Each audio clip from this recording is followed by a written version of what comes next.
انتہائی افسوسناک خبر دے رہے ہیں آپ کو چشتیاں سے، جہاں پر لیگی رہنما غلام ربانی پر قاتلانہ حملہ ہوا، جس کے نتیجے میں وہ انتقال کر گئے۔ غلام ربانی پر فائرنگ کا واقعہ اس وقت پیش آیا جب وہ میلاد چوک کے ایک کریانہ اسٹور میں موجود تھے۔ وہاں نامعلوم ملزمان نے اسٹور میں گھس کر ان پر فائرنگ شروع کر دی، جس کے نتیجے میں نون لیگی رہنما غلام ربانی زخموں کی تاب نہ لاتے ہوئے موقع پر ہی جاں بحق ہو گئے، جبکہ اسٹور کا مالک شیخ جمیل شدید زخمی ہو گیا۔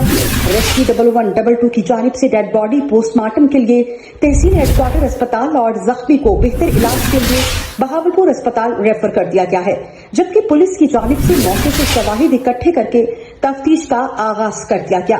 افسوس کا خبر دے رہے ہیں چشتیاں سے، جہاں پر لیگی رہنما غلام ربانی پر قاتلانہ حملہ ہوا، جس کے نتیجے میں وہ انتقال کر گئے۔